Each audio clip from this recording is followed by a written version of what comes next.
どうしてなんですか？なんで変わるんですかね。法則だからです。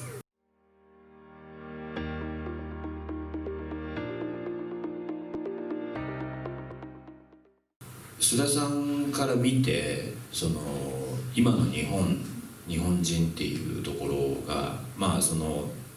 使命として日本の国力をね上げていこうっていうところで、経営者の方々で経営者こそが教育者にならなければいけないっていうことをおっしゃってやってると思うんですけど、須田さんから見て今の日本ってどんな風に見えてるんですかね。日本人というアイデンティティはないと思うんですよ。自覚がないというか、例えばで分かりやすい例で言うと、イタリアンレストラン行ったら、イタリアの国旗が飾ってあるじゃないですか。おしゃれだなと思うじゃないですか。じゃあ日本料理屋行って日の丸の国旗が表に貼ってあったらどう思いますかね。いやー、これ見事に今の反応だと思うんですよ。なんかちょっとおかしく思えちゃう僕たちのおかしさみたいな、そういうことですよね。分かりやすく言うと、確かに。で君がダメだみたいな話とか、そうですね、よく分かんないですよね。日本人の誇りとか、日の丸に対するこの思いとかいうのが全部こう抜き取られてるっていうか、そういう感じですよね、日本人って。じゃあこの状況下でどうしたらいいんだっていう話にここからは入っていきたいと思うんですね。やはり法則っていうものと重力、そして体っていうところ、主にこの部分ですね。ここから入らないといけないっていう話になっていったんですね。コアチューニング含め、日本の武道の身体運用っていうところに全てそこに入っているというところで、ちょっとその辺りのところから話していきたいなと思うんですけども、日本特有の要するに腹というのもあると気づかれたわけですよね。で今に至ってるかと思うんですけども、その辺りちょっと法則という観点から。自分も幼少期から体を鍛えて、で、ウェイトトレーニングもやってましたし、西洋式なトレーニングもずっと続けてやってきたんですけど、海外に住んでですね、僕はオランダに住んでたんですけど、向こうの現地のオランダって格闘技の話ですけどね、ものすごく格闘技が盛んなんですね。で体格もですね、平均身長の世界一なんですよ。でそこでこのちっちゃい僕がですねやってたわけですよ。そうするとですね、例えば西洋的なトレーニングであったり、その筋力を鍛えるトレーニングであったりをやってても限界を感じたんですね。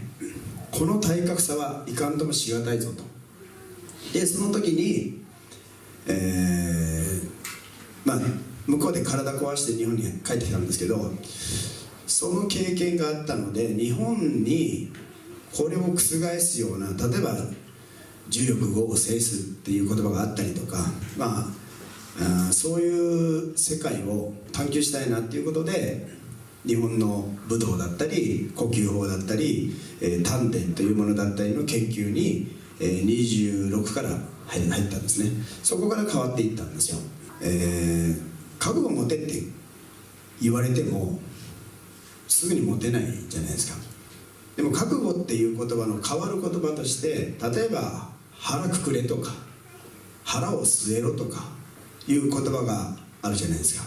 で日本人はなんとなく感覚ですよ、感覚でそうか腹くくんなきゃなって思うと思うんですよね。でもその腹をくくる感覚を体で味わってもらいたいなというところが根っこにあって、このコアチューニングや、中心度でやってることっていうのはそこが根底にあります。なので日本語ってその体の感覚値を表す言葉が多いんですよ。例えばここで言うと重力を感じる、それだけでちょっとわからないから、じゃあ言い方変えて日本人が分かりやすい言葉にすると、地に足がつくっていうんですよ。ああ、地に足がついてないなまだとか、逆の言い方は浮き足立つって言いますよね。そうするとすごく感覚値として認知されると思うんですよね。なので体からその感覚を味わってもらいたいなと。そうすると覚悟が決まらなかった人も徐々に、ああこの感覚って毎日、僕が提唱しているものをやっていただくと感覚が磨かれていくんですよね。でそれこそその GHQ がじわじわやってね、この状態に、なっているように体から変える。要するに体って日々変化していくじゃないですか。なので体質から変えていくっていうような発想で僕は今提唱しているコアチューニングを広げているっていうところですね。はい。須田さんが使うね、その言葉の中に重力媒体という言葉があるんですよ。重力の媒体として体が重力媒体であればいいと。この意味って結構深くて、でちょっと抽象的なのでこれ分かんないんですけど、で僕はもうどんどん自分で重力感じる体になってきて、で実際ね、感じ取る気づける力っていうものが体にどんどん戻ってきてるということを、体感して、それが実際水泳の試合に出てみたら記録としてもしっかり出たりとかっていうところで、まさに分かりやすく見せられると思うんですね。体が変わったんですよ。簡単な話、姿勢が変わった、見た目が変わった。つまり姿勢ってこれも体の話じゃなく心の姿勢っていう意味でも姿勢って使うじゃないですか。であり方じゃないですか。そのあり方が変わってきたっていうのをまさに僕体感していたんですけど、これをどうしてなんですか？なんで変わるんですかね？それこそここに書いてある法則だからです。人間は直立二足歩行の哺乳類であり、立ち上がった時に重力っていうのが垂直にかかる。でそれを背骨で受けているっていう、簡単に言うとそういう状態。そして重力は必ず上から下へ落ちるという。でその法則にのっとった体にするための身体操作法というか身体運用法、それをコアチューニングと横文字に、本当はですよ、丹田調律呼吸法ってちょっと声も変えてみましたけど、でもコアチューニングって言った方がこの前の GHQ の方々がね、そういう風な流行らせましたからね、横文字を、僕もだいぶですね妥協してですね、あんまり言っちゃいけないのかな、コアチューニングをね伝えているんですけど、この法則にのっとるとどんな人でも、例えばじゃあ日本人じゃない方でもですねそういう状態になるんですね。で特に先ほどから申し上げているように、日本人がその精神文化、もう一度自分の覚悟を取り戻すためにはやっぱり身体感覚を取り戻すことが一つの方法だなということで、重力を感じてもらう、体に実際に体感してもらってるんですね。なので法則にのっとった動きっていうのがあるんですよ。いくつもあるんですけど、それをギュッと簡単に、しかも寝たまんまですよ、寝たまま感じてもらえるように、